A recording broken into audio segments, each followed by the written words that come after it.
کرام جن کو ستایا جاتا تھا، آپ ان کی تمام مصیبتوں کو یاد کریں. یہ اس وقت ان پر مصیبتیں ڈھائی جا رہی تھی جب وہ اسلام کے ابتدائی دور میں تھے. اسلام کے ابتدائی دور میں تھے. حضرت ابو موسیٰ اشعری رضی اللہ تعالیٰ عنہ ایک صحابی رسول ہیں، یمن سے تشریف لا کر آپ صلی اللہ علیہ وسلم پر ایمان قبول کیے تھے. حضرت ابو موسیٰ اشعری فرماتے ہیں کہ ہم صحابہ کرام ایک غزوے میں جا رہے تھے. ہم صحابہ کرام ایک غزوے میں، ایک لڑائی میں جا رہے تھے، اور اس لڑائی کا نام ہے غزوہ ذات الرقاع. غزوہ ذات الرقاع یعنی کپڑے کے ٹکڑوں والا غزوہ. کپڑے کے ٹکڑا، جو چھوٹے چھوٹے کپڑوں کے ٹکڑے ہوتے ہیں پھٹے ہوئے، ان کو چیتھڑے کہتے ہیں. چیتھڑوں والا غزوہ یعنی پھٹے ہوئے کپڑوں والا غزوہ. حضرت ابو موسیٰ اشعری رضی اللہ تعالیٰ عنہ صحیح بخاری جلد 2 کتاب المغازی کے اندر یہ حدیث ہے، فرماتے ہیں کہ لوگوں جانتے ہو اس لڑائی کا نام چیتھڑوں والی لڑائی کیوں رکھی گئی؟ یہ غزوہ غزوہ ذات الرقاع سے کیوں مشہور ہوا؟ ہم صحابہ کرام اللہ کے لیے لڑنے جا رہے تھے، ہمارے پاس سواریاں نہیں تھی.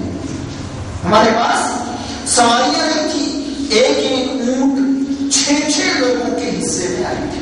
باری باری سے ہم سفر کرتے تھے. ایک آدمی اونٹ پر سوار ہوتا، 5 آدمی پیدل چلتے تھے.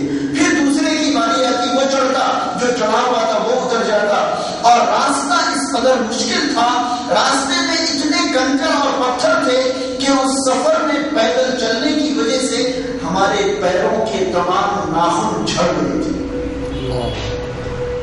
ہمارے پیروں کے تمام ناخن جھڑ گئے.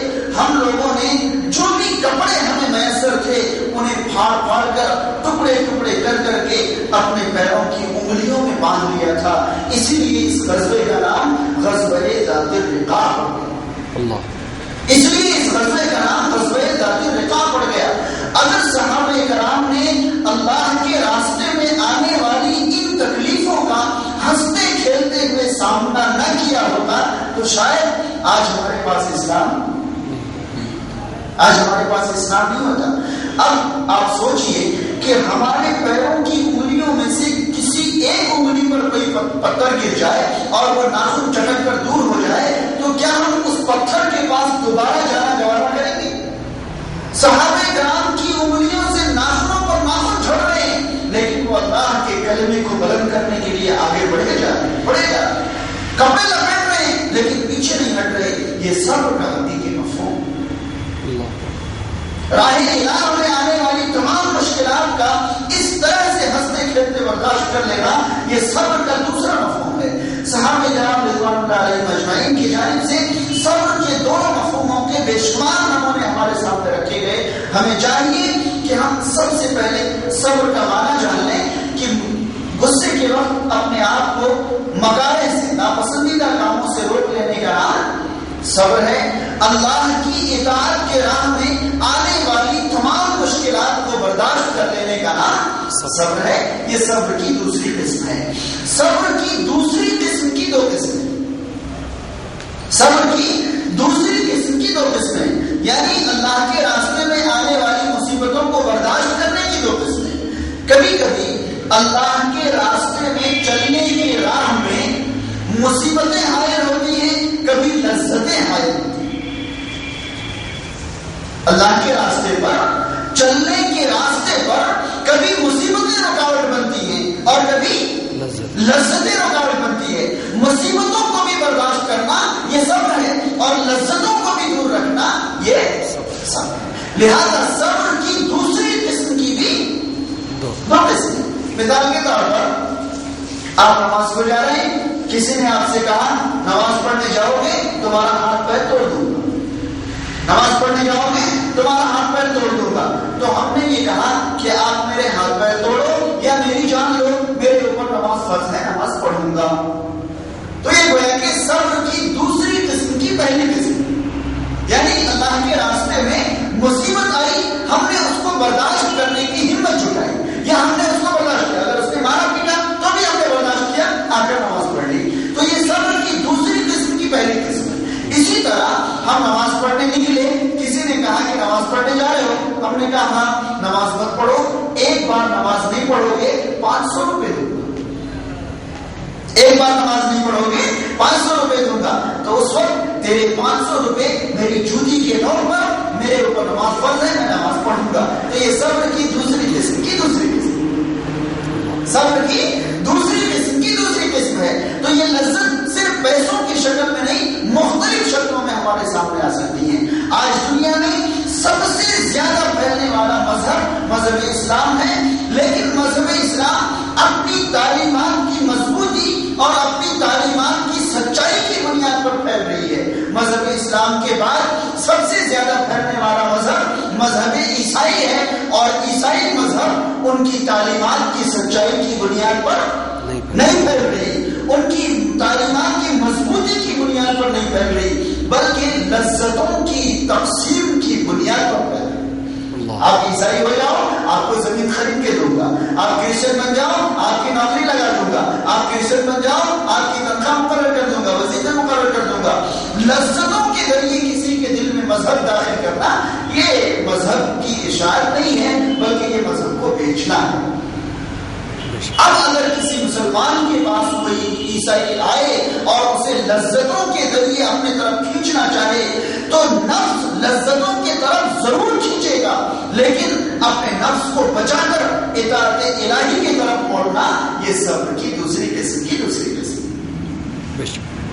لہذا صبر کی دوسری قسم اطاعت الہی کے راستے میں آنے والی تمام مصیبتوں کو برداشت کرنا، یہ صبر کی دوسری قسم ہے. اور اس کی دو قسمیں یہ ہیں کہ اس راستے میں کبھی کبھی تکلیفیں حائل ہوتی ہیں، رکاوٹ بنتی ہیں، اور کبھی کبھی لذتیں. آپ لذتوں کو بھی خیر بات کہیں اور مصیبتوں سے بھی نہ گھبرائیں، تو آپ نے گویا کہ صبر کے تمام مفہوم کو ادا کیا. آپ صبر کر لیے، اور جب آپ نے صبر کر لیا تو آپ کے لیے دو بشارتیں. صبر کر لیا، دو بشارتیں ہیں. اللہ رب العالمین نے فرمایا وَبَشِّرِ الصَّابِرِينَ، آپ صبر کرنے والوں کو بشارت دے دیجیے، خوشخبری سنا دیجیے. کیا خوشخبری ہے؟ أُولَٰئِكَ عَلَيْهِمْ صَلَوَاتٌ مِّن رَّبِّهِمْ وَرَحْمَةٌ، ایسے صبر کرنے والوں کے اوپر اللہ کی رحمتیں نازل ہوں گی. ایسے صبر کرنے والوں کے اوپر اللہ کی رحمتیں نازل ہوں گی. یہ پہلی خوشخبری ہے. اور دوسری خوشخبری یہ کہ صبر کرنے والوں کو اللہ تعالیٰ صبر کا اتنا ثواب دے گا جس کا وہ حساب نہیں لگا سکتا. دو بشارتیں صبر کرنے والوں کے لیے کہ اللہ کی رحمت نازل ہوگی. صلوات اور رحمت. صلوات جب اللہ کی جانب منسوب ہو تو اس کا معنی بذات خود رحمت کا ہوتا ہے. ایک اہم بات آپ اپنے ذہن میں رکھیں، لفظ صلاۃ جس کے 5 معنی ہیں. صلاۃ کے 5 معنی ہیں نسبت کے اعتبار سے. اگر صلاۃ مسلمانوں کے جانب، انسانوں کے جانب منسوب ہو، صلاۃ کا معنی نماز. صلاۃ کا معنی نماز. اگر صلاۃ نبی کریم صلی اللہ علیہ وسلم کے جانب منسوب ہو تو صلاۃ کا معنی درود. صلاۃ کا معنی درود. اگر صلاۃ اللہ رب العالمین کی جانب منسوب ہو تو صلاۃ کا معنی رحمت. صلاۃ کا معنی رحمت. اگر صلاۃ فرشتوں کی جانب منسوب ہو تو یہاں پر صلاۃ کا معنی دعائے مغفرت. صلاۃ کا معنی دعائے مغفرت. اگر صلاۃ پرندوں کی جانب منسوب ہو تو صلاۃ کا معنی تسبیح. صلاۃ کا معنی تسبیح. اگر انسان، ہم یہ کہیں کہ انسان صلاۃ پڑھ رہا ہے یعنی نماز پڑھ، اللہ نے صلاۃ نازل کی یعنی رحمت نازل کی. نبی کریم پر صلاۃ ہو یعنی درود ہو. فرشتوں نے صلاۃ بھیجا یعنی فرشتوں نے دعائیں کی. پرندے بھی صلاۃ کرتے رہتے ہیں یعنی تسبیح کرتے رہتے ہیں. تو یہ 5 جانب صلاۃ منسوب ہوں، 5 معنی ہوتے ہیں. یہاں صلاۃ من ربہم، صلاۃ رب کی جانب منسوب ہے، لہذا رب کی جانب سے صبر کرنے والوں پر رحمتیں نازل ہوں گی. اور پھر اللہ تعالیٰ نے لفظ رحمت کو الگ سے بھی بیان کرنا، یعنی بے شمار رحمتیں نازل ہوں گی. اور پھر انما یوفی الصابرون اجرهم بغیر حساب، میں صبر کرنے والوں کو ان کا بدلہ بے حساب دوں گا. یہ 2 بشارتیں صبر کرنے والوں کی. اللہ تعالیٰ تمام مسلمانوں کو صبر کرنے کی توفیق نصیب فرمائے. اللہ تعالیٰ تمام مسلمانوں کو صبر کی تمام قسموں کو پوری کرنے کی توفیق نصیب فرمائے. اللہ تعالیٰ تمام مسلمانوں کو کسی بھی قسم کی مصیبتوں سے چھٹکارا پا کر اللہ کی اطاعت میں اپنی زندگی گزارنے تمام قسم کے لذات سے بچ کر اللہ کے احکام کی پابندی کی توفیق نصیب فرمائے. اللہ تعالیٰ ہم تمام مسلمانوں کو غصے کے وقت اپنے آپ پر قابو رکھنے کی توفیق نصیب کرے.